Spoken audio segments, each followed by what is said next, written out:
If that is why some people are thinking, oh, the only way to silence Ikenga is, oh, let's go and find some criminal charges and frame him up, that person is being stupid because it's not going to work. You are not the first person. Some past presidents have tried it. Some governors have tried in the past. It doesn't shake me. I will fight through it because the public knows my antecedent in the last 2-3 decades of strong commitment as a soldier of democracy and rule of law, one that has maintained impeccable character and record in pursuit of democratic advancement issues. So it's not something that the public should be worried about, but I will advise that if anybody is thinking that I'm telling him eyeball to eyeball, back off, because it will burn your hand. Back off. You know, we come to, so we have reduced institutions, we have reduced things to a level where people think that the only way the nation state can move forward is to continue to hijack institutions of governance and debase it. That's how all our institutions are suffering because of those interference. These institutions are not strong because people are using them to advance, you know, selfish political interest that is temporary. Look at the last one, you know, people going to rally with the explosives. And thank God the explosive exploded and cut off the hand of that idiot carrying it. So, but the point that why not channel that energy? People are holding meetings on how to frame Ikenga for murder, rape, and terrorism, and use that energy to find out who did that. Why can't they get those people and parade them by now, so that it will serve as a deterrent to other people who think that political dispute can be elevated to the level of being a terrorist battle where lives will be lost. So, I want to urge the police authority to look into it and not to wave it aside. And then if there is a credibility in it, find those people who are involved, no matter how highly placed.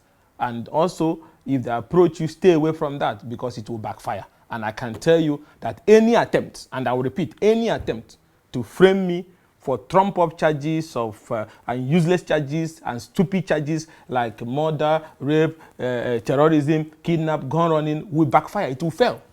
And the person that is doing this time around, I will fight the person till the day he will leave this life. Because if people do things wrong in institutions and people leave, then that's why people continue to repeat it. But when you try with somebody who will fight it till the day you get to your grave, you will not try it. I think we should go past beyond this kind of development. I listened to it and I've also heard it also. But I think the onus is on the police authority to find out whether such a situation is developing under their jurisdiction. And you know, once bitten, twice shy.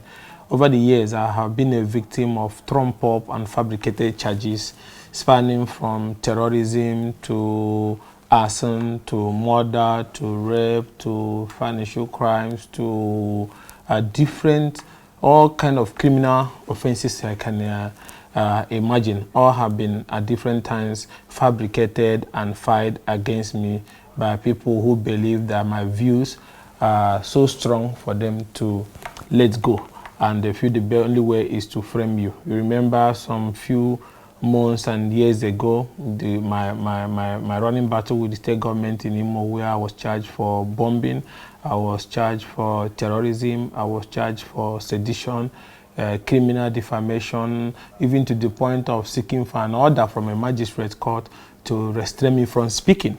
It means that whatever I say makes some people not to sleep well at night, but I don't care. I have fought that. I've had a criminal defamation suit and charges amounting to over 10 billion, 5 billion filed by different people in different courts, but none of these things have deterred me from my campaign and agitation. The reason is that I can understand people who are very uncomfortable with my views in Rivers. My views in Rivers is not the first time. Even some years ago, on the same issue of advancing democracy in Rivers, I was also charged for, I think, treason or something by the Buhari regime, and I was in detention for almost 6 months. And what I did was in defense of democracy. At that moment, that time, it benefited the likes of SYMFONI. So at that moment, you see that they'll be so happy and proud.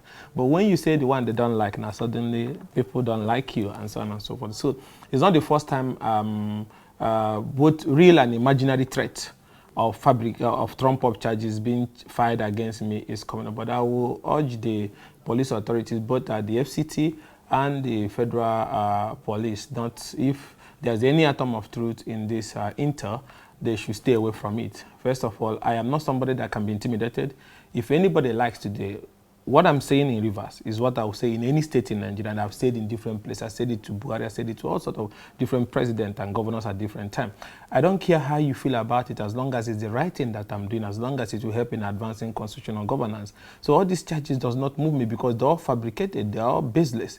Imagine you wake up somewhere, you charge somebody for murder when the person have never been involved in a fight all his life, and you charge somebody for rape. You go to prison, you bring somebody and the person says he raped me, somebody you have never met in your life. You get somebody, he charges you for gun running and bombing, where you have never seen a bomb or bombed any location. And it shows how our institutions have decayed, because if institution that is entrusted with protection of life and property sits down with nefarious politicians and politicians of questionable character and fabricate criminal charges against it, means that the institution is dead. Because you are entrusted with a responsibility to protect, and then these charges have been filed. I've had not less than 15 of these charges in the course of my career. Some have put me in detention, some were able to fight through the court. So I won't wave it aside. It's something I want the police authority, because they know that I've gone through this kind of thing in their hands, to the extent that the third attempt to assassinate me was led by police officers. And up till now, the police authorities have not even done anything, because it was on video. We gave them the video, but the police authorities today have not decided to either parade them or find out what led them to carry out that attempt to assassinate me. So it shows how things has gone bad. So I believe that the Inspector General of Police should be different from the past Inspector Generals of Police that we have in the past, and those CP should also know that there's an end. Like the man that was doing that stuff, whether in FCT and in Abuja in the past, some of them have retired. I used to see some of them looking, because at times society and nature have a way of coming hard on you when you do things that are very unhealthy. So I want to call on police authorities to not to wave the intel aside that our people have also informed the public about, to investigate it, and then if there's people who are planning under the police department, whether in FCT or federal police headquarters, to carry out such intention of politicians who are disgruntled and who are desperate to silence my voice at all costs, to use mundane things and baseless and stupid charges of terrorism, rape, gun running, murder, and kidnap to frame me. That would be so stupid, because it will not fly.